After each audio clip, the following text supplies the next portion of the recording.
समाज तक में व्यवस्था पर तो हम लोगों ने काफ़ी सारी बातें करी। अब हम प्रकृति में व्यवस्था के ऊपर थोड़ी बात करना चाहते हैं। समाज में व्यवस्था की जगह पर हमने देखा कि समाज हम तब कहते हैं जब एक निश्चित लक्ष्य के लिए, एक निश्चित पर्पस और प्रोग्राम के साथ हम साथ साथ जीने को सोच रहे हैं।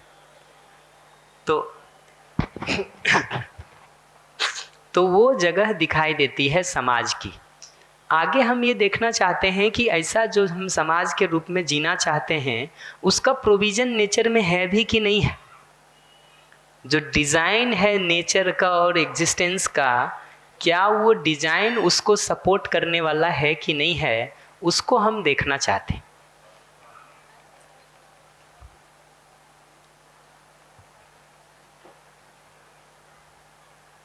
तो नेचर में देखेंगे ना, प्रकृति को देखेंगे, नेचर को देखेंगे तो ये इकाइयों के, यूनिट के कलेक्शन के रूप में समझ में आता है।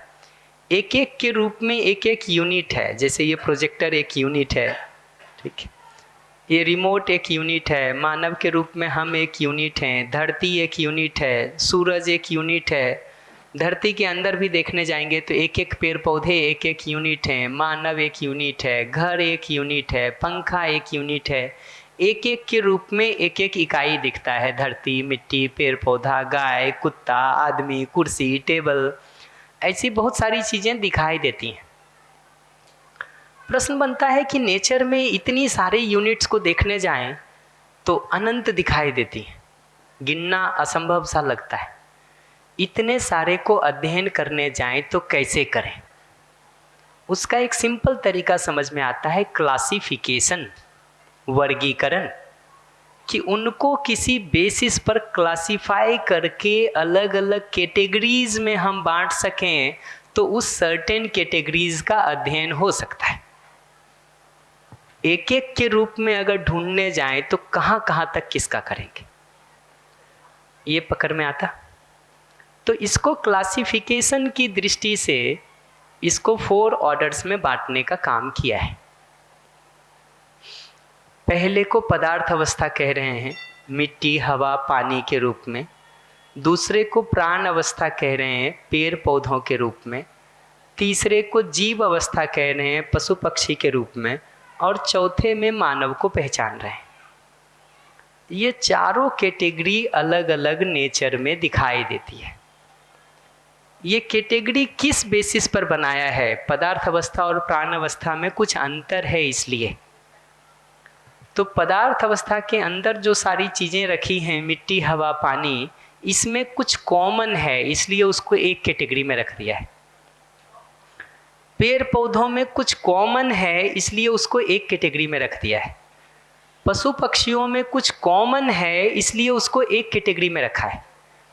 और पशु पक्षी और मिट्टी, पानी, हवा में कुछ डिफरेंस भी है, कुछ अंतर भी है, इसलिए उसको अलग अलग कैटेगरी में रखा है। तो कुछ कॉमन देखने के आधार पर एक कैटेगरी है, कुछ डिफरेंस देखने के आधार पर अलग अलग कैटेगरी है। क्या कॉमन है और क्या डिफरेंस है, उस पर अभी हम आगे बात करते, बट उसके पहले हम ये बात को देख चुके कि ये 4 ऑर्डर्स के बीच का जो सिस्टम है, उसमें अगर मानव इस ऑर्डर को ठीक ठीक समझ लेता है और ठीक ठीक भागीदारी करने लगता है तो नेचर में हार्मनी ईजिली इंश्योर हो जाता है। इस डिजाइन को जितना हम बारीकी से देखते हैं उतना दिखाई देता है कि इसमें सिर्फ ह्यूमन बीइंग के पार्टिसिपेशन में प्रॉब्लम है। ह्यूमन बीइंग का रेस्ट ऑफ द नेचर के साथ पार्टिसिपेशन में भी प्रॉब्लम है, और ह्यूमन बीइंग का दूसरे ह्यूमन बीइंग के साथ पार्टिसिपेशन में भी प्रॉब्लम है, परिवार की जगह पर, समाज की जगह पर, राष्ट्र की जगह पर, अंतर्राष्ट्र की जगह पर। तो पूरे नेचर में अगर सोर्स ऑफ प्रॉब्लम को देखने जाएंगे तो वह ह्यूमन बीइंग के अराउंड घूमता है। इसलिए सॉल्यूशन में भी ये बात दिखाई देती है कि ह्यूमन बीइंग अगर चीज़ों को ठीक ठीक समझने का काम कर ले, ठीक ठीक जीने का काम कर ले, तो नेचर में हार्मनी इंश्योर हो सकती है, इंश्योर हो सकती है। बाकी सब तो पहले से ही हार्मनी में है। बाकी सब ऑर्डर हमारे लिए भी कॉम्प्लीमेंट्री है। पूरक है। हम भी इनके लिए पूरक कॉम्प्लीमेंट्री होना ही चाहते हैं। उस हार्मनी को ठीक ठीक समझ करके हम जीते हैं तो पूरक हो पाते हैं।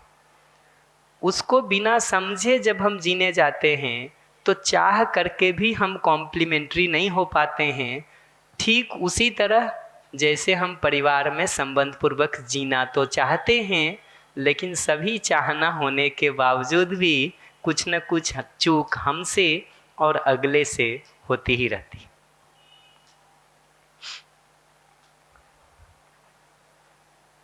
नेक्स्ट स्लाइड में देखेंगे ना, तो अब उस कैटेगरी पर हम बात कर लेते हैं कि कैसे उसको कैटेगराइज किया गया है।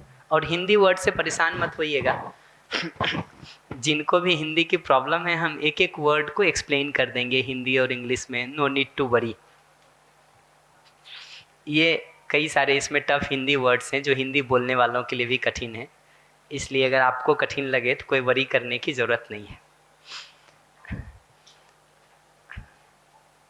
किसी आसान जगह से शुरू करते हैं। इस धारणा जो है ना, इनेटनेस, धारणा का जो इंग्लिश वर्ड है ना वो इनेटनेस है, कि वो इकाई जो बनी रहती है वो किस आधार पर बनी हुई है, उसके बने होने का स्वरूप क्या है, फॉर्मेट क्या है, कैसे वो अपने को बना के रखती है, उसको अगर देखेंगे तो दिखाई देता है कि ये जो फिजिक मटेरियल ऑर्डर है, ये जो पदार्थ अवस्था है, ये एग्जिस्टेंस, इसका अस्तित्व उसी रूप में बना रहता है जब तक कि ये किसी दूसरे फॉर्म में ना बदल जाए। तो लोहा लोहे की तरह बना रहता है जब तक कि वो जंग लग करके जंग में न कन्वर्ट हो जाए। सोना सोने की तरह बना रहता है जब तक कि वो किसी और चीज़ में कन्वर्ट ना हो जाए। पानी पानी की तरह बना रहता है जब तक कि वो किसी और चीज़ में कन्वर्ट ना हो जाए। लेकिन अगर आप पेड़ पौधों को देखेंगे तो ये दिखेगा कि एक आम का पेड़ आम के पेड़ की तरह बना भी रहता है, साथ साथ में ग्रो भी करता रहता है, पुष्ट भी होता रहता है, उसमें ग्रोथ दिखाई देता है। तो 1 मीटर आम का पौधा, 1 मीटर लंबा आम का पौधा साल भर बाद देखेंगे तो 3 मीटर का दिखाई देगा। 20 किलो उसका वजन होगा तो अब 50 किलो हो गया रहेगा। लेकिन घर में रखा हुआ 200 ग्राम सोना साल भर बाद भी 200 ग्राम ही रहता है, वो 600 ग्राम नहीं हो जाता। ये अंतर दिखता है कि मटेरियल ऑर्डर की चीज़ें जैसी हैं वैसी ही बनी रहती हैं जब तक कि किसी और चीज़ में कन्वर्ट ना हो जाए। लेकिन प्लांट्स को देखेंगे, पेड़ पौधों को देखेंगे तो वो बना भी रहता है, बने होने के साथ साथ उसमें ग्रोथ दिखाई देता है, पुष्टि दिखाई देती है। एग्जिस्ट करने के साथ साथ उसमें ग्रोथ दिखाई देता है, एग्जिस्टेंस प्लस ग्रोथ, ये दोनों उसमें दिखाई देता है। देख सकते हैं इस बात को?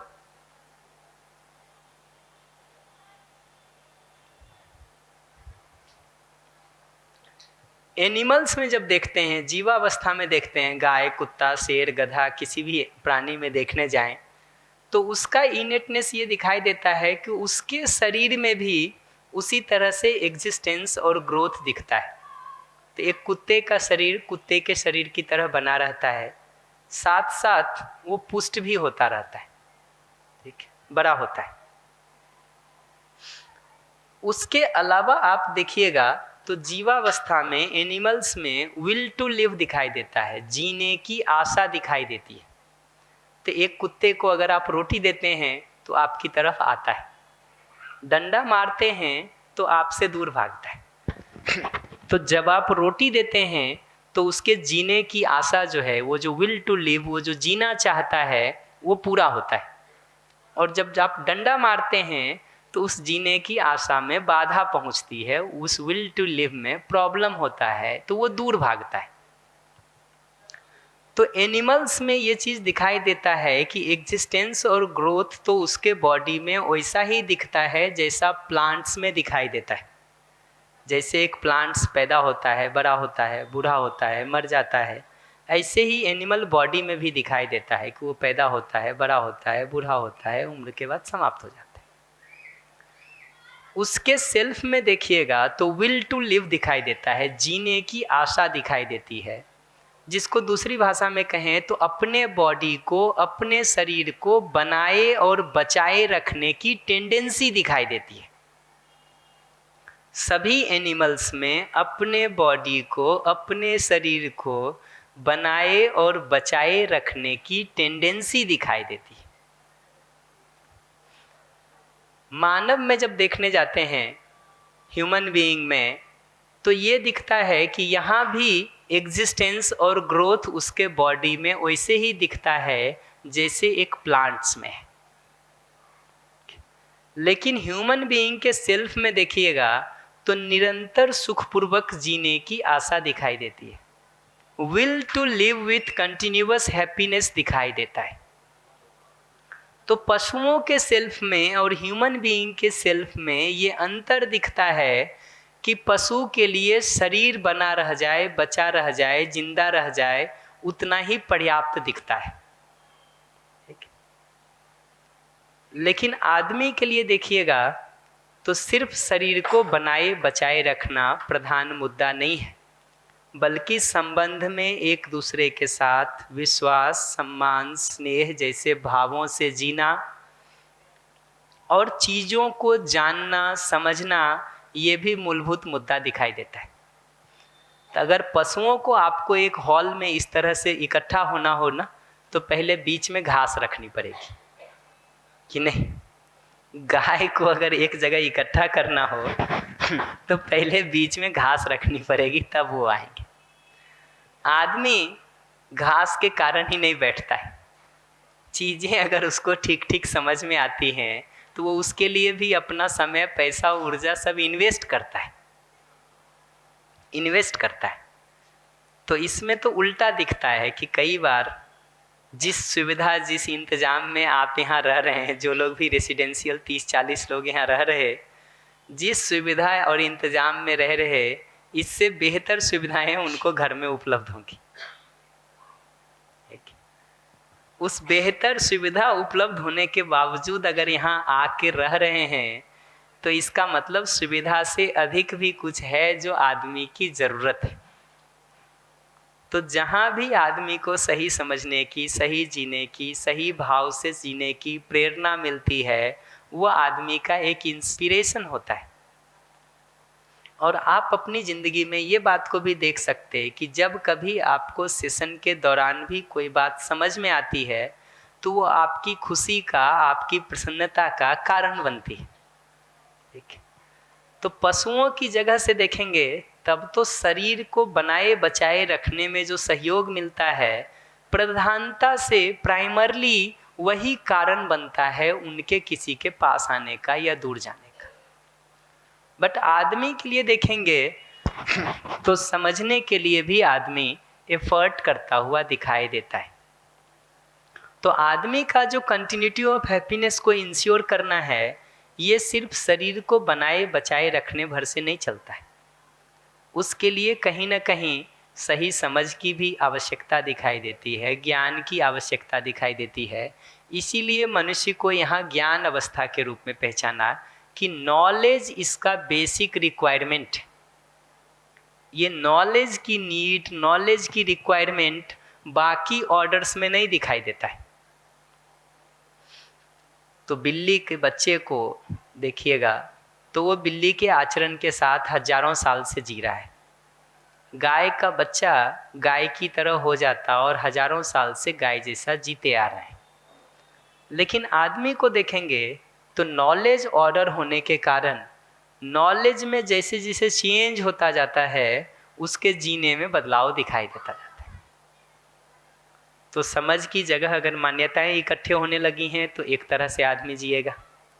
समझ की जगह पर काम होना शुरू हो जाए, उसी आदमी का आचरण बदल जाता है, कंडक्ट बदल जाता है। तो इसलिए आदमी को नॉलेज ऑर्डर के रूप में पहचाना। तो फर्स्ट कॉलम क्यों नाम दिया गया है वो हमने देख लिया कि जीवावस्था इसलिए कह रहे हैं जीव अवस्था कि जीने की आशा है, विल टू लिव है। ज्ञान अवस्था इसलिए कह रहे हैं कि नॉलेज आदमी का फंडामेंटल नीड है।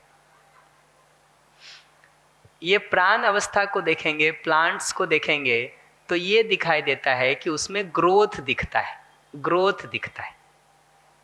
और मटेरियल ऑर्डर को देखेंगे तो एग्जिस्टेंस के रूप में वो वैसा ही बना रहता है जब तक कि किसी और चीज में न बदल जाए। ये देख सकते?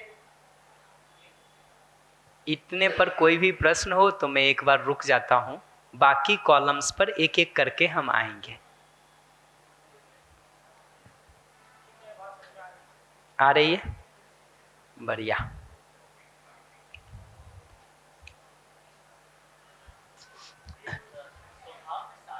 आता हूं, अभी वो कॉलम बचा हुआ है। अभी तो हमने फर्स्ट कॉलम अवस्था कर दिया, सेकेंड कॉलम उदाहरण कर दिया। ये जो इनेटनेस था, धारणा का था कि वो अगर बना हुआ है वैसा, तो किस बात को वो किस इनेटनेस को वो एग्जिबिट करता ही रहता है। प्लांट्स है, ग्रोथ दिखेगा। एनिमल है, बॉडी में एग्जिस्टेंस और ग्रोथ और सेल्फ में विल टू लिव दिखेगा ही। ह्यूमन बीइंग है तो एग्जिस्टेंस और ग्रोथ बॉडी में और सेल्फ में will to live with continuous happiness दिखेगा ही दिखेगा। ये इनसेपरेबल है। आदमी है और निरंतर सुखपूर्वक जीना नहीं चाहे, उसके लिए समझना नहीं चाहे, ये संभावना नहीं दिखती। आदमी है तो समझना चाहता ही है, समझ करके सुखपूर्वक जीना चाहता ही है।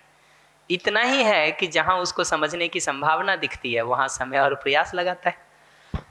जहाँ और जिससे उसको समझने की संभावना नहीं दिख रही हो वहाँ वो समय नहीं लगाता। इसका ये मतलब नहीं है कि वो समझना नहीं चाहता है, उसका मतलब इतना ही है कि उसको यहाँ संभावना नहीं दिखती है। ये जो स्वभाव है, नेचुरल कैरेक्टरिस्टिक है ना, ये इस बात को बताता है कि एक यूनिट दूसरे यूनिट के साथ जीने जाता है तो कैसे जीता है, उसकी भागीदारी क्या होती है, उसका पार्टिसिपेशन क्या होता है। ये जो धारणा या इनेटनेस है ना, ये बताता है कि वो अपने में हार्मनी में कैसे बना रहता है। नेचुरल कैरेक्टरिस्टिक या स्वभाव ये बताता है कि दूसरे यूनिट के साथ जीने जाता है तो उसका क्या डिजाइन होता है। तो आप मटेरियल ऑर्डर को देखेंगे तो किसी दूसरे यूनिट के साथ दो में से एक काम होता है, या तो जुड़ करके कोई नई चीज़ बना लेता है या टूट करके अलग अलग चीज़ों में बिखर जाता है। कंपोजिशन या डीकम्पोजिशन दिखता है, संगठन या विघटन दिखता है। तो हाइड्रोजन और ऑक्सीजन मिलके पानी के मॉलिक्यूल बना लेते हैं, ये संगठन। पानी टूट करके हाइड्रोजन और ऑक्सीजन में बदल जाता है, ये उसका डिकम्पोजिशन है, विघटन है। तो नेचर में अगर आप मटेरियल ऑर्डर में देखेंगे तो ये कंपोजिशन डिकम्पोजिशन की एक्टिविटी, जुड़ने और टूटने की एक्टिविटी आपको दिखाई देगी कॉन्स्टेंटली। ठीक है, ये देख सकते हैं। प्लांट्स में जब आते हैं तो ये दिखता है कि ये जो प्लांट्स हैं ये दूसरे प्लांट्स के लिए या एनिमल बॉडी के लिए या ह्यूमन बॉडी के लिए या तो नर्चर करने वाले होते हैं, उसको पोषण देने वाले होते हैं जिसको सारक कह रहे हैं, या उसको वर्षण करने वाले होते हैं जिसको मारक कह रहे हैं। तो प्लांट्स में देखिएगा तो ये प्लांट्स दूसरे प्लांट के लिए या एनिमल बॉडी के लिए या ह्यूमन बॉडी के लिए नर्चर करने वाले होते हैं या वर्षण करने वाले होते हैं। तो अगर आप गेहूं को देखेंगे तो ह्यूमन बॉडी के लिए नर्चर करने वाला है। धतूरे को देखेंगे, धतूरा जानते हैं जी?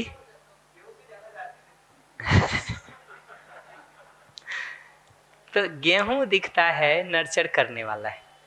दूसरी तरफ ऐसे प्लांट्स भी दिखाई देते हैं जिनको आदमी खा ले तो बीमार हो जाता है। ठीक, तो बॉडी को वर्षण करने वाले प्लांट्स भी दिखते हैं, बॉडी को नर्चर करने वाले प्लांट्स भी दिखते हैं। इसमें यह समझना जरूरी है कि जो चीज़ मनुष्य के लिए वर्षण करने वाली है, परेशान करने वाली है, जरूरी नहीं है कि वो बाकी एनिमल्स के लिए भी प्रॉब्लमेटिक हो। वही पत्ता हम खा लें तो तकलीफ हो सकती है, वही पत्ता बकरी खा ले तो शरीर के लिए स्वास्थ्यवर्धक हो सकता है, हेल्दी हो सकता है, इनरिचिंग हो सकता है, नरिश करने वाला हो सकता है। तो ये लिखा है यहाँ कि पेड़ पौधों की भागीदारी कैसे दिखाई देती है। एनिमल्स की भागीदारी को देखेंगे तो वो क्रूर या अक्रूर, क्रूएल या नॉन क्रूएल के रूप में दिखाई देता है, जिसको सामान्य रूप से आप शाकाहारी और मांसाहारी, वेजिटेरियन और नॉन वेजिटेरियन के रूप में पहचान सकते। जैसे शेर है तो क्रूर है, गाय है वो अक्रूर है, तो सामान्य रूप से उसको इस तरह से पहचान सकते हैं।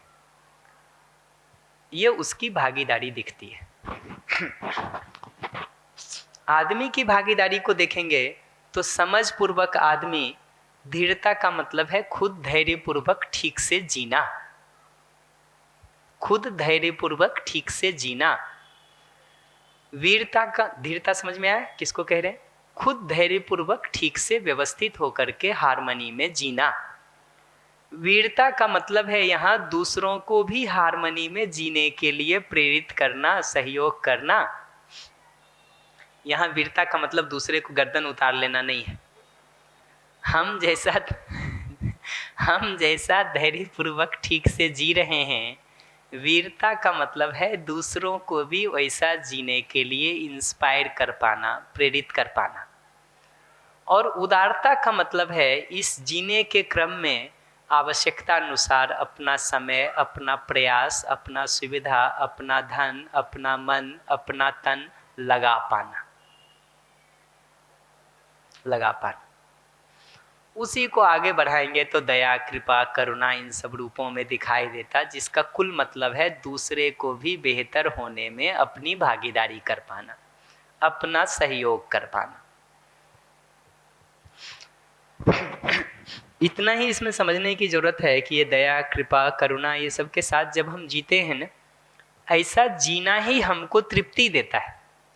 ऐसा नहीं है कि रिटर्न में हम कुछ चाहते हैं। अगर हम दया के साथ, कृपा के साथ जी रहे हैं तो रिटर्न में हमको कुछ नहीं चाहिए कि सुविधा कुछ और मिल जाए। अगर सुविधा कुछ और मिल जाए यही रिटर्न में चाह रहे हैं तो हम दयापूर्वक दूसरे को कुछ उपलब्ध नहीं करा सकते। तो दया, कृपा, करुणा, धीरता, वीरता, उदारता इन सब के साथ जीना ही हमको तृप्ति देता है, वही इसका रिटर्न है। अलग से किसी रिटर्न की उसमें जरूरत नहीं है, बल्कि वही इसका रिटर्न है, वही इसका रिटर्न है।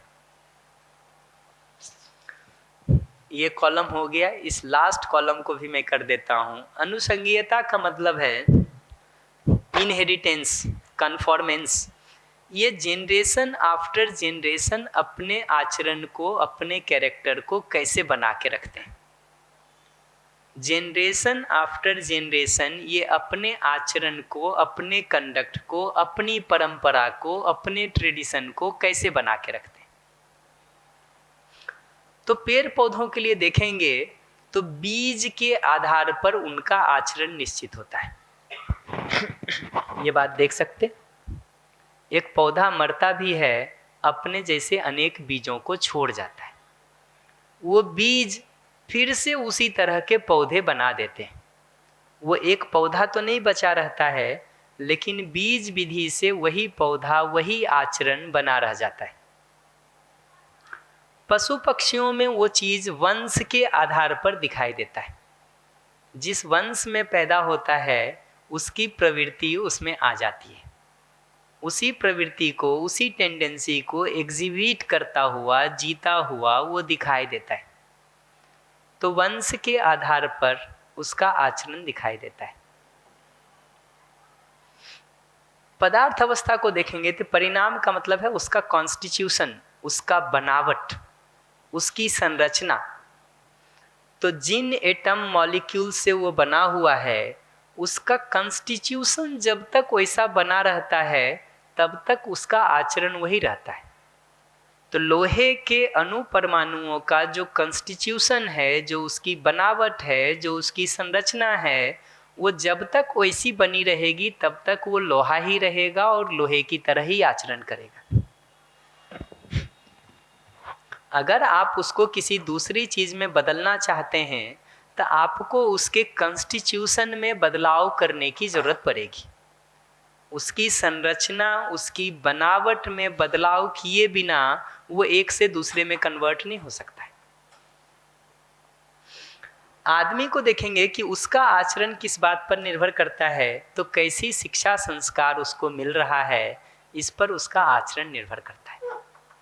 और जब ये शिक्षा संस्कार हम कह रहे हैं तो ये घर परिवार में मिलने वाला शिक्षा संस्कार भी है, ये स्कूल कॉलेज में मिलने वाला शिक्षा संस्कार भी है, ये समाज में मीडिया, रेडियो, एडवर्टीजमेंट, टेलीविज़न, संस्कृति, सभ्यता से मिलने वाला शिक्षा संस्कार भी है। तो आदमी के आचरण को देखेंगे तो वो शिक्षा संस्कार पर निर्भर करता है, वो वंश पर निर्भर नहीं करता है।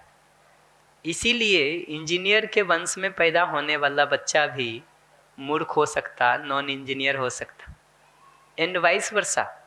मूर्ख के घर में पैदा होने वाला बच्चा भी इंजीनियर हो सकता है या समझदार, जिम्मेदार, विद्वान हो सकता है, अगर शिक्षा संस्कार उसको ठीक मिल जाए तो। माँ बाप को अंग्रेजी बोलने नहीं आती हो, बच्चा अंग्रेजी बोल सकता है, बोल सकता है। तो क्या शिक्षा संस्कार उस बच्चे को मिलता है, इस पर उसका आचरण निर्भर करता है। इनफैक्ट ये चार्ट को देखिएगा ना, तो इससे ये बात ठीक से समझ में आती है कि इन अवस्थाओं के साथ, इन ऑर्डर्स के साथ हम जीने जाएं तो क्या करेंगे। अगर आप चाहते हैं कि आदमी की परंपरा दिनों दिन बेहतर हो तो शिक्षा संस्कार पर ठीक से काम करने की जरूरत है। अगर हम चाहते हैं कि एनिमल्स की परंपरा दिनों दिन बेहतर हो तो उनके वंश को बेहतर करने की ज़रूरत है, वंश में बेहतर सलेक्शन करने की ज़रूरत है। अगर हम चाहते हैं कि पेड़ पौधों की परंपरा दिनों दिन बेहतर हो तो बेहतर बीज को सेलेक्ट करने की ज़रूरत है। अगर हम चाहते हैं कि पदार्थ अवस्था की परंपरा बनी रहे तो उसका कॉन्स्टिट्यूशन, उसका बनावट, उसका परिणाम कैसे ज़्यादा से ज़्यादा देर तक बना रह सकता है, इसको सोचने की ज़रूरत है। जैसे लोहे के ऊपर आप अगर पेंट कर दें तो लोहे का कॉन्स्टिट्यूशन वैसा ही बने रहने में मदद मिल जाता है, ठीक है, मदद मिल जाता है। अगर पेंट नहीं करें ऊपर से तो जल्दी रस्टिंग शुरू हो जाती है। तो ये चारों ऑर्डर्स के ट्रेडिशन को अगर बेहतर करना हो तो कहाँ काम करने की ज़रूरत है, वो दिखाई देती है। आदमी की परंपरा को बेहतर करना हो तो वंश से काम नहीं चलेगा, शिक्षा संस्कार पे काम करने की ज़रूरत पड़ेगी। पेड़ पौधों की परंपरा को बेहतर करना हो तो बीज को बेहतर करने के ऊपर काम करने की ज़रूरत है। ये ठीक है। ये धारणा या धर्म को देख करके ये समझ में आता है कि हम किसी यूनिट के साथ अगर जीने जा रहे हैं और इस इनेटनेस या धारणा का अगर हम ध्यान रख के जी रहे हैं तो हम उसकी व्यवस्था को, उसकी हार्मनी को बनाए रखेंगे, कभी भी डिस्टर्ब नहीं करेंगे। जैसे प्लांट्स के साथ अगर हम जी रहे हैं और उसके ग्रोथ को इंश्योर किए हुए हैं, किसी भी प्लांट के साथ हम जी रहे हैं और उसका ग्रोथ इंश्योर हो रहा है, दूसरी भाषा में कहें कि मेरे साथ होने से उसका ग्रोथ बाधित नहीं हो रहा है बल्कि इंश्योर हो रहा है, हेल्प हो रहा है, तो हम उसकी व्यवस्था को बनाए रख पा रहे हैं। एनिमल्स के साथ जीते समय बॉडी के एग्जिस्टेंस और ग्रोथ के साथ उसका जो विल टू लिव है, उसका जो जीने की आशा है, उसको बनाए और बचाए रखने में अगर हम सहयोग कर रहे हैं तो हम उसके लिए सहयोगी, हम उसकी व्यवस्था को बनाए रख रहे हैं, अन्यथा हम उनमें डिस्टरबेंस क्रिएट कर रहे हैं। पदार्थ अवस्था को देखेंगे तो उसका अस्तित्व, उसका बनावट जैसा बना हुआ है, हवा का, पानी का, मिट्टी का, उसको वैसा बने रहने दे रहे हैं तो हम सहयोग कर रहे हैं। अगर उसके उस बने रहने को ही हम बिगाड़ दे रहे हैं, हवा जैसी है वैसा रहने नहीं दे रहे, पानी जैसा है वैसा रहने नहीं दे रहे, मिट्टी जैसा है वैसा रहने नहीं दे रहे, तो हम उसकी व्यवस्था को बिगाड़ रहे हैं। ऐसे ही जब हम दूसरे आदमी के साथ जी रहे हैं तो आप निरंतर सुखपूर्वक जीना चाहते हैं, उस निरंतर सुखपूर्वक जीने में अगर हम सहयोग कर रहे हैं तो हम आपकी व्यवस्था को बने रहने में सहयोगी हैं। अगर आपके निरंतर सुखपूर्वक जीने में हम बाधा डालने का काम कर रहे हैं तो हम आपकी व्यवस्था को बिगाड़ रहे हैं। ये पकड़ में आता? तो इन 4 ऑर्डर्स के साथ जीते समय इस बात का ध्यान अगर हम रखते हैं तो उसकी व्यवस्था बनी रहती है, उसकी हार्मनी बनी रहती है, वो डिस्टर्ब नहीं होता है, वो डिस्टर्ब नहीं होता है। ये देख सकते हैं?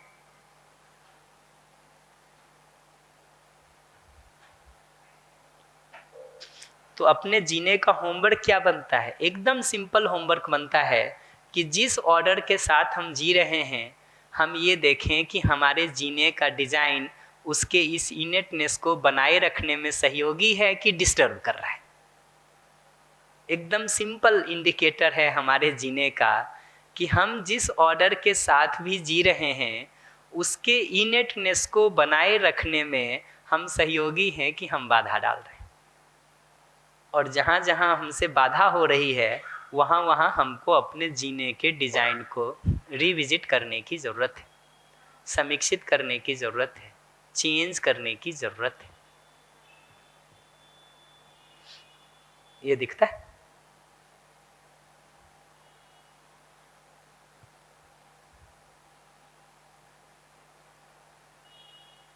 ठीक है। ये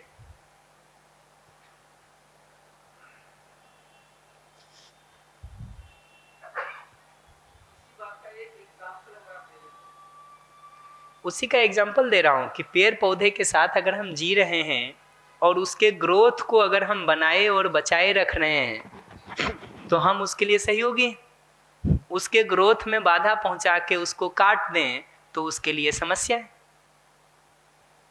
आपके साथ हम जी रहे हैं, अगर हम विश्वास, सम्मान, स्नेह जैसे भाव से जीते हैं तो आपके निरंतर सुखपूर्वक जीने में सहयोगी।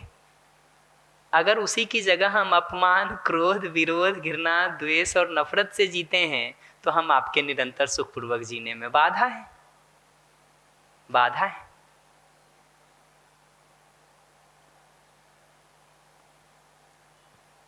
ये ठीक है? ये जो नेचुरल कैरेक्टरिस्टिक है ना, ये जो स्वभाव है ना, इसको देख के हमको ये समझ में आता है कि उस यूनिट का अपने जीने में हम किस तरह से प्रयोग कर सकते हैं। फॉर एग्जाम्पल, अगर हमको प्लांट्स का भागीदारी ये समझ में आ रहा है कि वो नर्चर करने वाला या वर्सन करने वाला होता है, तो जो चीज़ें हमारी बॉडी को नर्चर करने वाली हैं हम उनका फूड की तरह प्रयोग कर लेते हैं। जो नर्चर नहीं करने वाली हैं हम उनसे उचित निश्चित दूरी मेंटेन करके रखते हैं।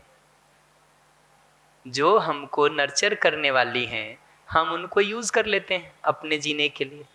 जो नर्चर नहीं करने वाली हैं हम उनको दूर रख पाते हैं।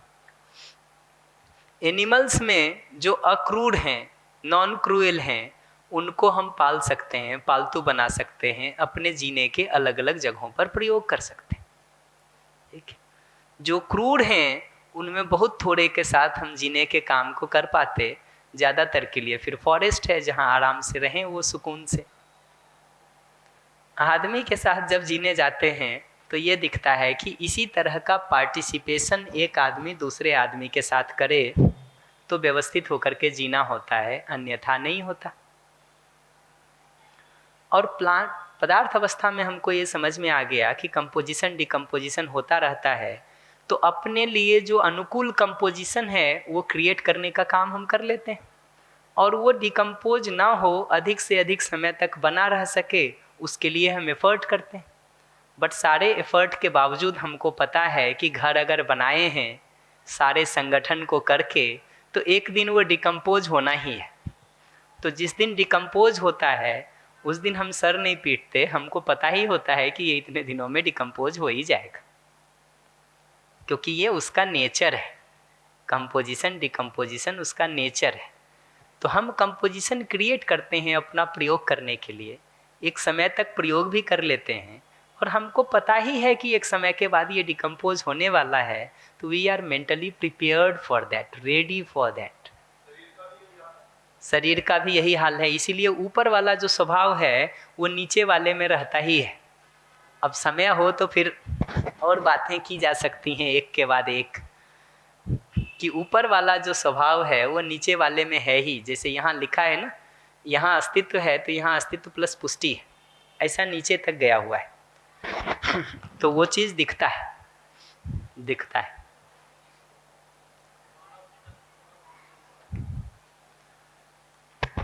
इसमें दो छोटी बातें जो नीचे लिखी हैं वो मैं बता देता हूँ। ये सीक्वेंस ऐसा है कि हर अवस्था अपनी ज़रूरतों के लिए पीछे की अवस्था पर निर्भर है। तो प्लांट्स को देखेंगे तो वो पदार्थ पर निर्भर है, हवा पानी मिट्टी पर निर्भर है प्लांट्स अपने होने के लिए। एनिमल्स को देखेंगे तो वो अपने होने के लिए प्लांट्स पर भी और हवा पानी मिट्टी इन दोनों पर निर्भर है। आदमी को देखेंगे तो वो अपने होने के लिए इन तीनों पर निर्भर है।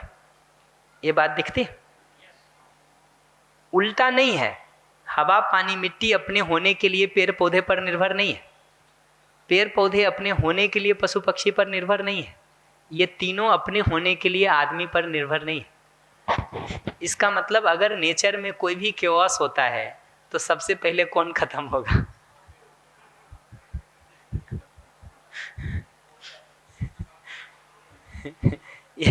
ये समझ में आता है?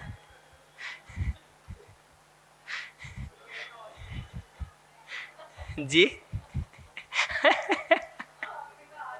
हम समझ गए, सुन लिया मैंने आपके दूसरे लाइन को।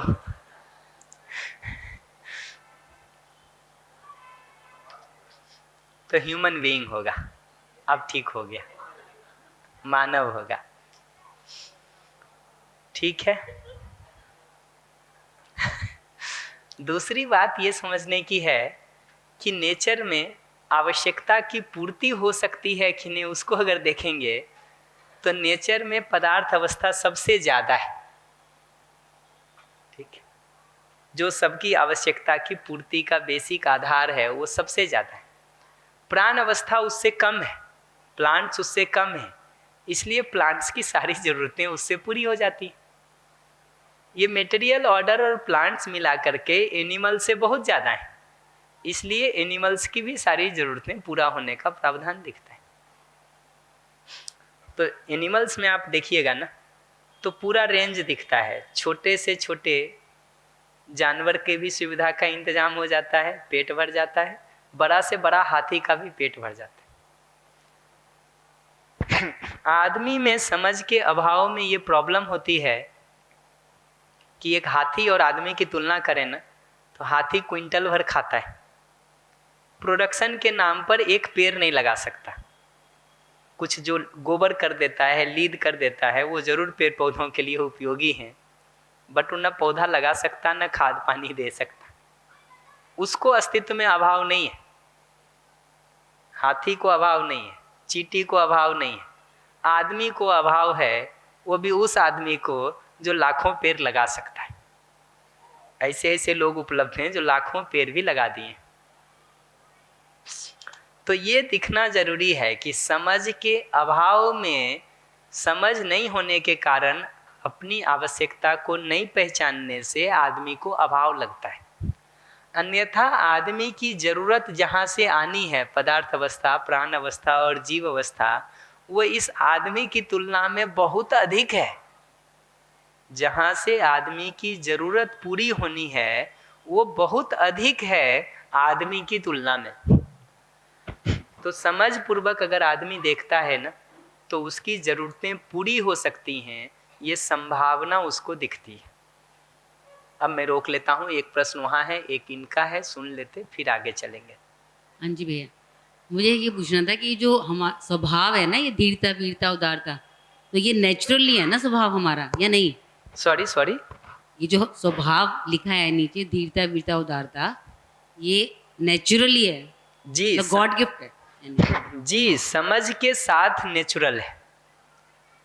अभी भी हमारे में नेचुरल एक्सेप्टेंस तो इसी का है, लेकिन हम ऐसा जी नहीं पाते हैं समझ के अभाव में, ज्ञान के अभाव में। एक्सेप्टेंस अभी भी नेचुरली हमको इसी का है कि हम धीरता वीरता उदारता दया कृपा करुणा के साथ जी सकें। लेकिन मनुष्य को ज्ञान अवस्था की इकाई इसलिए कहा कि नॉलेज के साथ ही इस भागीदारी को कर पाता है।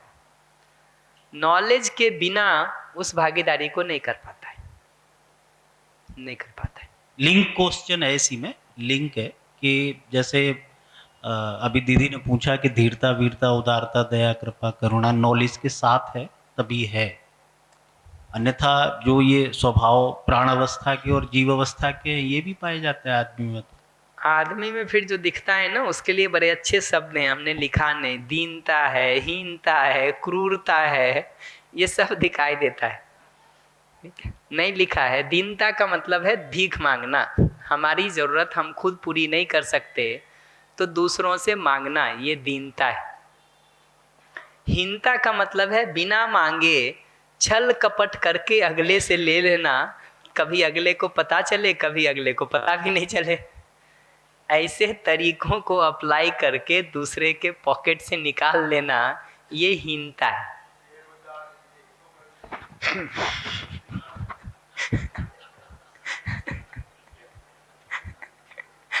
अब समाज में व्यवस्था खत्म हो गई है, इसलिए मैं इस टॉपिक को दोबारा नहीं लूँगा।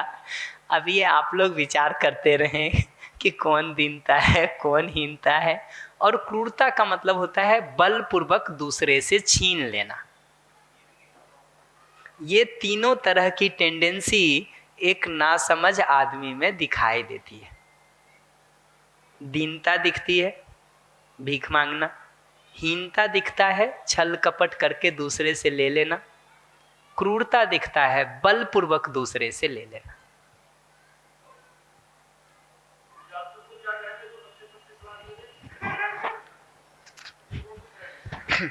आप अवसर मिस कर गए समाज में व्यवस्था के दौरान इसको पूछने का। इसलिए अब उस पर बात फिर से लौट के करेंगे तो चैप्टर खुल जाएगा।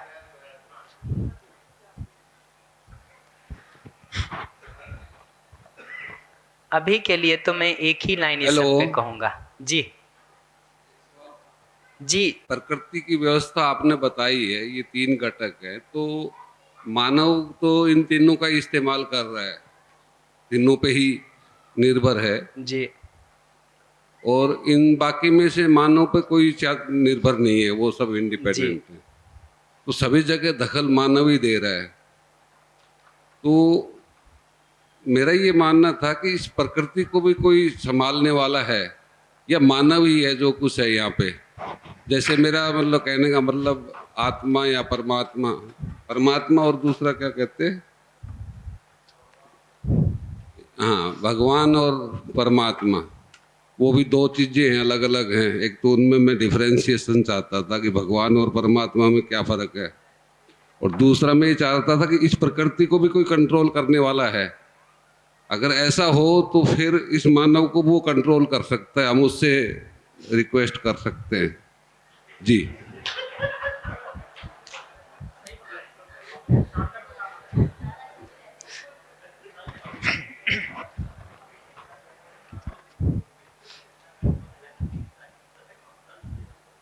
जी कहिए, कुछ कहना चाह रहे हैं, कहिए कहिए।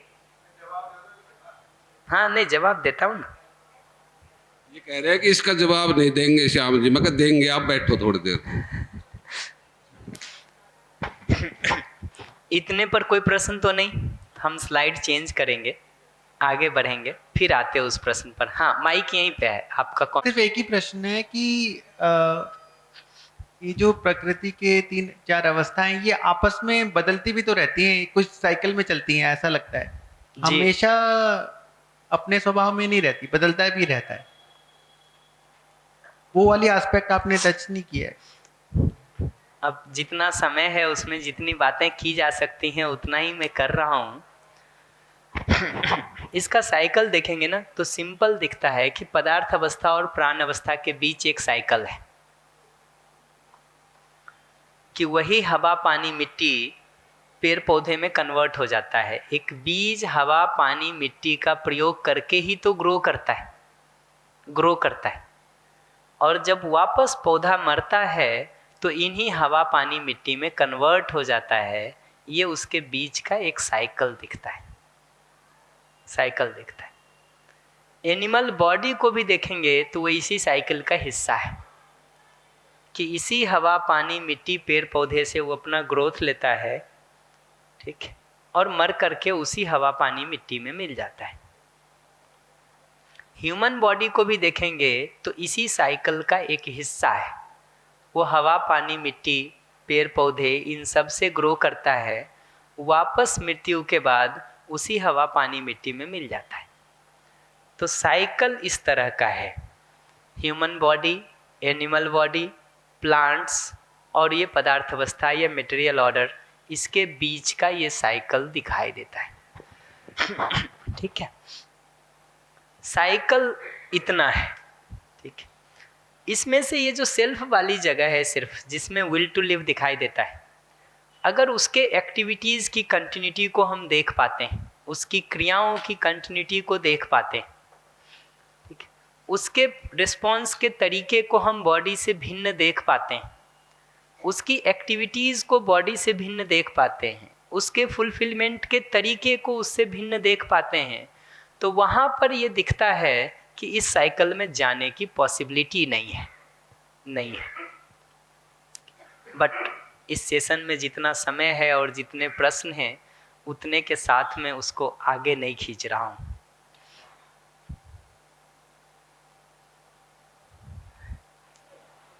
जी, गठन पूर्ण का लिटरल मतलब इतना ही है कि साइकिल में वो नहीं आता। उसका लिटरल मतलब इतना ही है कि साइकिल से बाहर हो गया।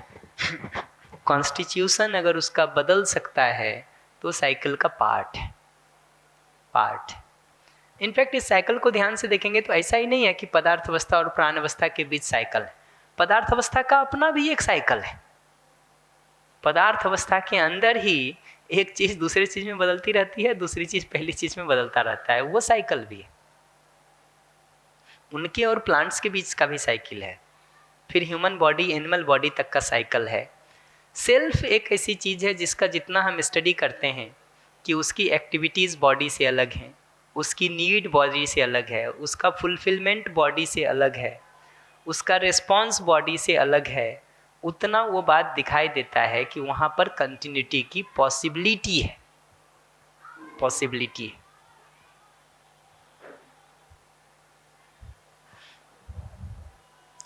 इस स्लाइड को मैं स्किप कर दे रहा हूँ। इस स्लाइड को अभी के लिए स्किप कर दे रहा हूँ। ज़्यादा चीज़ें हैं नहीं, सिर्फ एक क्रिया का यहाँ पर देखिएगा तो स्लाइड जो है वो एक्स्ट्रा है। उसमें से एक लाइन सिर्फ बता देता हूँ कि प्लांट्स में अगर देखिएगा तो ये रेस्पिरेशन की एक्टिविटी दिखाई देती है। ग्रोथ अगर प्लांट्स में है तो उसके बेसिक में रेस्पिरेशन की एक्टिविटी है, श्वसन प्रश्वसन की एक्टिविटी है। वो एक्टिविटी मटेरियल ऑर्डर में नहीं है, पदार्थ अवस्था में नहीं है, इसलिए वहाँ पर ग्रोथ की पॉसिबिलिटी नहीं है। रेस्पिरेशन जो है ना, ये ग्रोथ के मूल में है। अगर वो रेस्पिरेशन की एक्टिविटी नहीं हो, अनुकूल रस रसायन को ग्रहण करने का और प्रतिकूल रस रसायनों को अपने से बाहर निकालने का ये टेंडेंसी अगर नहीं होगा तो ग्रोथ फिजिबल नहीं है। ये ह्यूमन बीइंग की एक्टिविटीज़ क्या है, इस पर हम लास्ट में लौट के आएंगे, मोस्टली कल सुबह।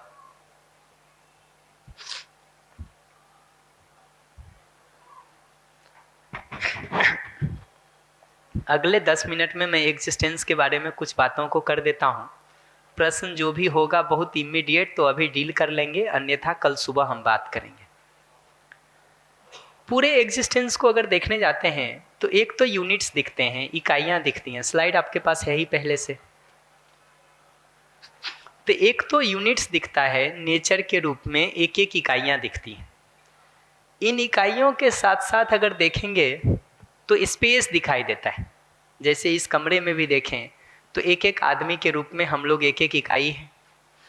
कुर्सी एक इकाई है, टेबल एक इकाई है, प्रोजेक्टर एक इकाई है, पंखा एक इकाई है।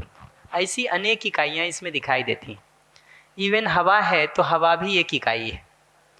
लेकिन ये हवा, पानी, ये हवा, मिट्टी, ये हवा, प्रोजेक्टर, आदमी, कुर्सी, टेबल, ये सब कहाँ है अगर देखिएगा तो स्पेस में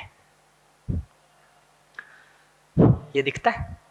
तो स्पेस का भी होना है और उस स्पेस में एक एक यूनिट्स का होना है, एक एक यूनिट्स का होना है, और इन दोनों का कोएग्जिस्टेंस है। कोएग्जिस्टेंस का मतलब ये दोनों साथ साथ ही हैं।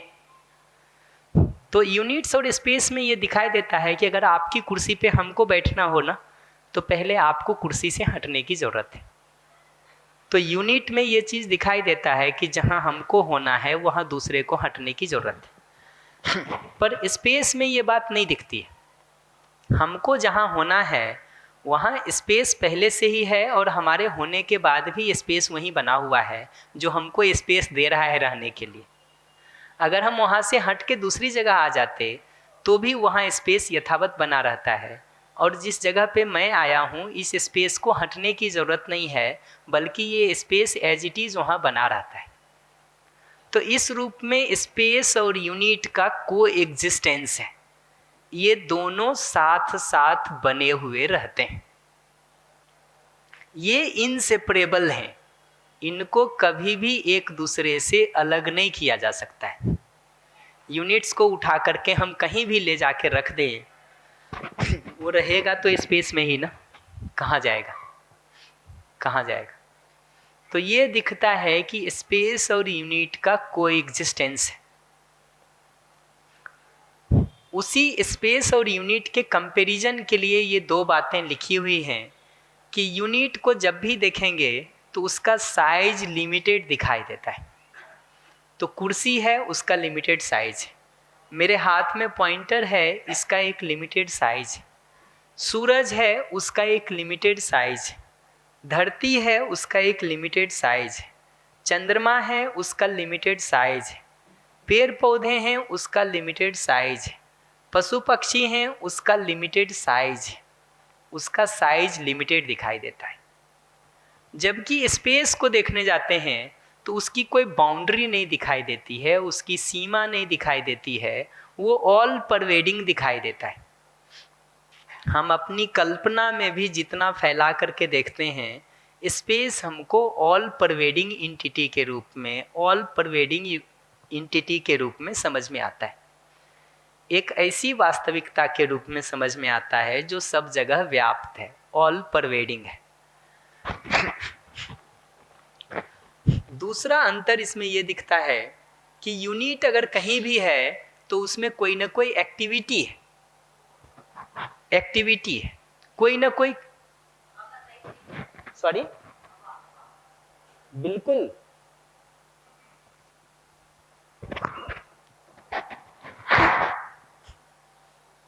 बाद एक निश्चित दूरी तक हवा है, उसके बाद नहीं है। तो आप बाहर से देखेंगे तो बिल्कुल एक लिमिटेड साइज उसका दिखाई देगा, बिल्कुल एक लिमिटेड साइज दिखाई देगा, जिसके बाहर उसका नहीं होना है, नहीं होना है।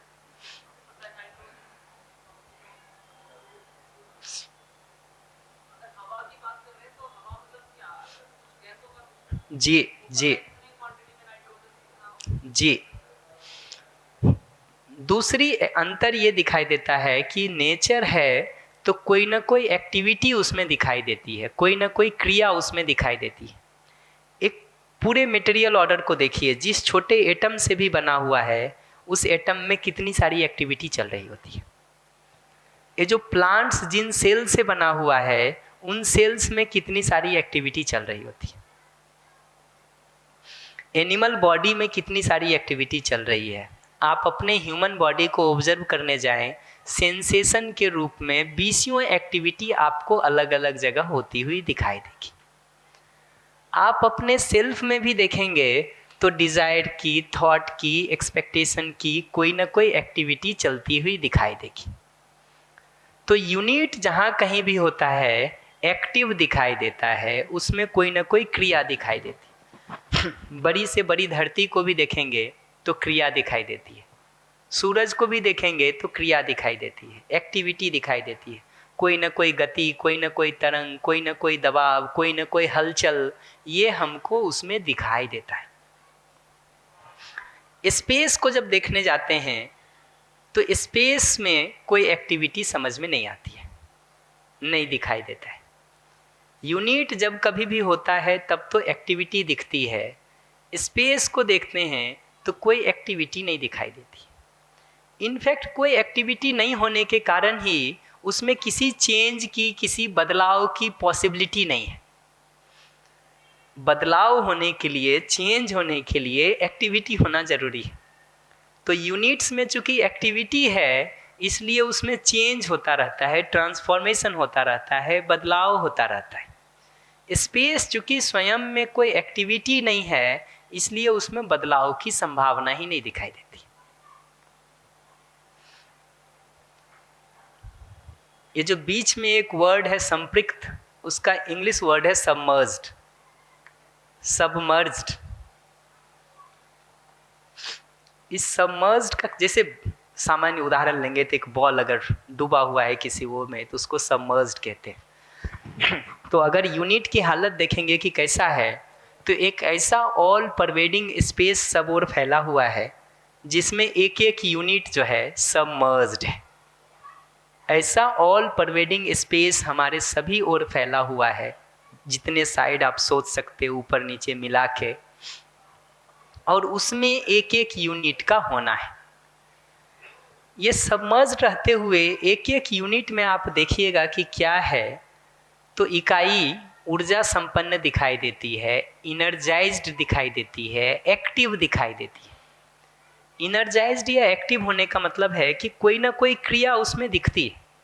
जैसे धरती को देखिएगा, अपने एक्सिस पर उसका एक मूवमेंट दिखाई देता है, सन के अराउंड उसका एक मूवमेंट दिखाई देता है। तो ये बताता है कि वो एक्टिव है, इनर्जाइज्ड है। एक छोटे परमाणु को भी देखिएगा तो दूसरे एक परमाणु को भी देखिएगा तो वो इनर्जाइज्ड दिखाई देता है, एक्टिव दिखाई देता है। उसके सब एटॉमिक पार्टिकल्स उसमें एक्टिव बने रहते हैं, क्रियाशील रहते हैं। इकाई दूसरी चीज जो दिखाई देती है वो ये कि इकाई व्यवस्थित है, ऑर्गेनाइज्ड है, स्वयं में व्यवस्था है। जैसे इतनी बड़ी धरती सोलर सिस्टम के चारों ओर चक्कर लगा रही है, ये आदमी के होने के पहले से चक्कर लगा रही है कि होने के बाद लगा रही है? पहले से लगा रही है। इसका मतलब उसकी अपनी एक व्यवस्था है। एक परमाणु को भी देखेंगे तो उसकी अपनी एक व्यवस्था है, एक पेड़ पौधे को भी देखेंगे तो उसकी अपनी एक व्यवस्था है, एक पशु पक्षी को भी देखेंगे तो उसकी अपनी एक व्यवस्था है। मनुष्य के शरीर को भी देखेंगे तो उसका अपना एक सिस्टम है जिसके तहत वो बना हुआ है। हम बहुत थोड़ी चीज़ों का ध्यान रखते हैं अपने शरीर का, ज़्यादातर चीज़ों का ध्यान तो शरीर खुद ही रख लेता है। इतने सारे सेल्स से बना हुआ बॉडी है, अगर एक एक सेल का हिसाब हमको रखना हो तो गई जिंदगी काम से, कि नहीं?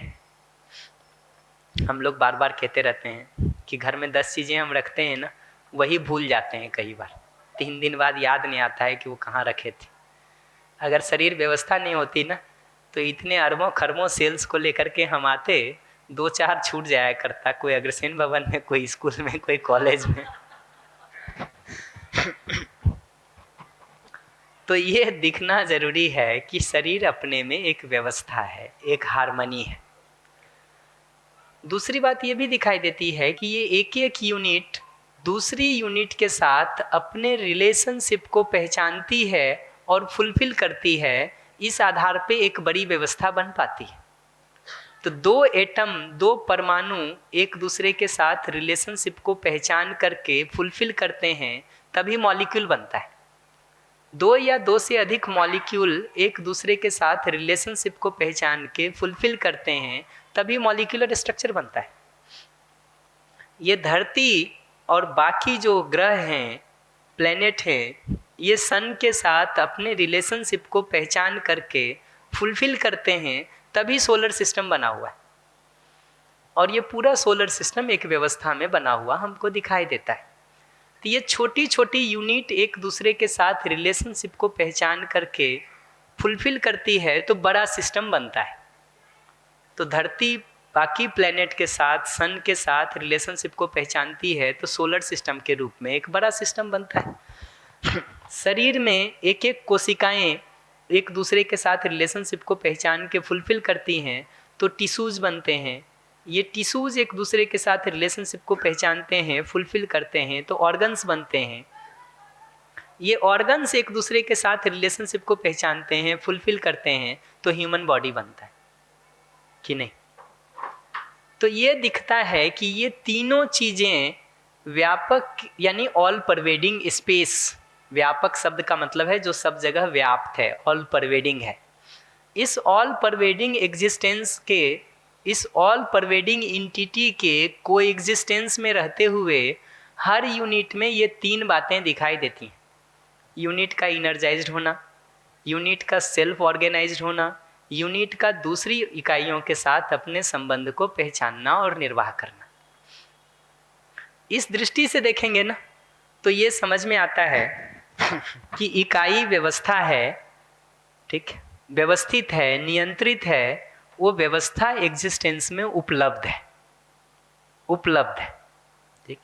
तो ऐसा नहीं है कि कोई दूसरा है जो इसको व्यवस्थित करने वाला है, बल्कि एग्जिस्टेंस में व्यवस्था उपलब्ध है, एग्जिस्टेंस में व्यवस्था उपलब्ध है, उसके तहत इकाई व्यवस्थित रहती है।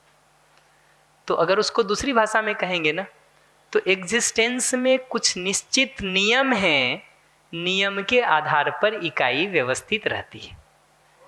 एग्जिस्टेंस में कुछ निश्चित नियम हैं, उस नियम के आधार पर एक इकाई दूसरी इकाई के साथ अपने संबंध को पहचानती है और निर्वाह करती है। तो इस दृष्टि से देखेंगे तो नियम है, नियंता नहीं है, ठीक जी। नियम है, नियंता नहीं है, व्यवस्था है, व्यवस्थापक नहीं है। यानी कोई दूसरा मास्टर बैठ करके उसको कंट्रोल कर रहा है ऐसा नहीं है, बल्कि इकाई के व्यवस्थित होने का एक प्रोविजन जरूर है एग्जिस्टेंस में। वो प्रोविजन है जिस प्रोविजन के तहत इकाई व्यवस्थित रहती है, दूसरी इकाई के साथ संबंध को पहचानती है और निर्वाह करती है। तो कोई दूसरा एक्सटर्नली इसको कंट्रोल कर रहा है ऐसा नहीं है, बल्कि ये दिखता है कि ऑल परवेडिंग इस स्पेस के कोएग्जिस्टेंस में रहते हुए इकाई ऊर्जा संपन्न है या क्रियाशील है, स्वयं में व्यवस्था है, दूसरी इकाइयों के साथ संबंध को पहचानती है और निर्वाह करती है। इसमें सिर्फ एक जगह आदमी को जब देखने जाते हैं ना तो ह्यूमन बॉडी में भी ये तीनों चीज़ दिखाई देता है। ह्यूमन बॉडी का ऊर्जा संपन्न होना, ह्यूमन बॉडी का व्यवस्था होना, ह्यूमन बॉडी का दूसरी इकाइयों के साथ व्यवस्था में भागीदार होना, ठीक है। सेल्फ को जब देखते हैं ना तो ये दिखता है कि ऊर्जा संपन्नता वहाँ भी है डिजायर थॉट एक्सपेक्टेशन की एक्टिविटी के रूप में, वो है, लेकिन वो कंप्लीट नहीं है, इनकम्प्लीट है। वहाँ समझ की आवश्यकता है। तो समझ की क्रिया को और सुनिश्चित होने की ज़रूरत है, जिसको हम कल देखेंगे अनुभव, बोध और चिंतन की क्रिया के रूप में। इस पर हम कल बात करेंगे कि कुछ क्रियाएं तो हैं अभी, चित्रण की, विश्लेषण की, तुलन की, चयन की, आस्वादन की, जिन क्रियाओं पर हमने बात की थी वो है, कुछ और होने की ज़रूरत है। इसी तरह से सेल्फ में अगर व्यवस्था को देखिएगा तो ये दिखता है कि आदमी अगर अपनी मनमानी करने जाता है, विरोध में, अपमान में, घृणा में, द्वेष में जीने जाता है, जी करके दुखी होता है। इतना नियंत्रित तो आदमी है ही, मनमानी करने की सोच सकता है, कुछ प्रयास कर सकता है, करके सुखी नहीं हो सकता है। इतना व्यवस्था का बीज तो उसमें बना हुआ ही है, इतना नियंत्रण तो उसमें है ही, इतना सेल्फ ऑर्गेनाइजेशन तो उसमें है ही, इतना है। होना क्या है? होना यह है कि समझ के आधार पर हमारी एक एक इच्छा, विचार, आशा व्यवस्थित हो जाए। ये शेष है, ये शेष है। समझ के आधार पर एक एक इच्छा, विचार, आशा व्यवस्थित हो जाए, ये शेष है। इतना नियंत्रण है कि एक क्षण के लिए भी अपमान करते हैं, विरोध करते हैं, द्वेष करते हैं, घृणा करते हैं तो दुखी होते हैं। इसलिए एक तरह से हम बाध्य हैं विश्वास, सम्मान, स्नेह, प्रेम जैसे भावों से जीने के लिए। हम बाध्य हैं समाधान पूर्वक जीने के लिए, क्योंकि समस्या में जी करके दुखी होने की गारंटी है। हम समस्या में जीने का डिजाइन तो बना सकते हैं, जी के सुखी नहीं हो सकते हैं, इतना पक्का है। इसी तरह से ये भी दिखता है कि दूसरी इकाइयों के साथ संबंध को जितना जितना हम पहचान पाते हैं, समझ पाते हैं, उतना उतना हम फुलफिल करते भी हैं। जितना नहीं पहचान पाते हैं उतना फुलफिल नहीं करते। तो यहाँ नॉलेज के अभाव में जितनी कमी रह गई है स्वयं में व्यवस्था होने में, उतना ही व्यवस्था में भागीदारी में प्रॉब्लम दिखाई देता है। तो आदमी में कुछ काम इन तीनों जगहों पर हो रखा है, कुछ काम होना शेष है, जिसके लिए आदमी को प्रयास करने की जरूरत है। तो आदमी को जो मूल प्रयास करना है, आदमी की जो गरिमा है, आदमी का जो वैभव है, आदमी का जो महत्व है, वो महत्व इसी बात में है कि ये जो शेष काम है उसमें ज्ञान की क्रिया को सुनिश्चित करने का, समझ की क्रिया को सुनिश्चित करने का, उस समझ के आधार पर अपनी एक एक क्रियाओं को व्यवस्थित कर लेने का, और उसके आधार पर अपने व्यवहार, कार्य, आचरण को दूसरी इकाइयों के लिए पूरक बना लेने का, कॉम्प्लीमेंट्री बना लेने का, उतना काम आदमी को करना शेष है, जिस पर हम कल बात करेंगे। आज समय पर्याप्त हो गया है, पर जो 2 सवाल और उन्होंने पूछे थे उसको मैं बहुत ब्रीफ रिस्पॉन्ड करके छोड़ देता हूँ कि इस फिलॉसफी की दृष्टि से देखेंगे तो देवी देवता का मतलब यह है कि वैसे लोग जिन्होंने सही समझने और सही जीने का काम किया। पुरुष के रूप में वो सही समझने सही जीने का काम करते हैं तो देवता हैं, स्त्री के रूप में सही समझने सही जीने का काम किए हैं तो देवी हैं। तो देवता और देवी को इस फिलॉसफी से देखने जाएंगे, इस दृष्टि से देखने जाएंगे, तो जिन मनुष्यों ने भी सही समझने सही जीने का काम किया है वो देवी देवता के रूप में पहचान में आते हैं। इस फिलॉसफी की दृष्टि से देखिएगा तो ये जो ऑल परवेडिंग स्पेस दिखाई देता है, ये एक ऐसी ऑल परवेडिंग इंटिटी के रूप में दिखाई देती है जिसके कोएग्जिस्टेंस में रहते हुए ही हमारा ऊर्जा संपन्नता है, हमारा स्वयं में व्यवस्थित होना है, हमारा दूसरी इकाइयों के साथ व्यवस्था में भागीदारी कर पाना है। ये हमारा भी ऐसा ही है, ये बाकी यूनिट्स के साथ भी ऐसा ही है। इस रूप में स्पेस में रहते हुए ये इकाइयाँ ऊर्जा संपन्न हैं, व्यवस्थित हैं, दूसरी इकाइयों के साथ व्यवस्था में भागीदारी कर रही है। मानव में भी एक लेवल की ऊर्जा संपन्नता है, उसके साथ समझ रूपी क्रिया की ज़रूरत है। एक लेवल पर नियंत्रित है, समझ के साथ उसको थोड़ा और व्यवस्थित होने की ज़रूरत है। एक लेवल पर व्यवस्था में भागीदारी कर रहा है, जितना उसको समझ में आया है, समझ पूर्वक उसको और पूरा कर लेने की ज़रूरत है। इतना काम यहाँ दिखाई देता है। तो इस दृष्टि से कोई नियंता नहीं है बल्कि नियम है। इस दृष्टि से कोई व्यवस्थापक नहीं है बल्कि व्यवस्था है। उस नियम को, उस व्यवस्था के उपलब्ध होने को अगर आप परमात्मा नाम देना चाहें, आपका चॉइस है, आप दे सकते हैं।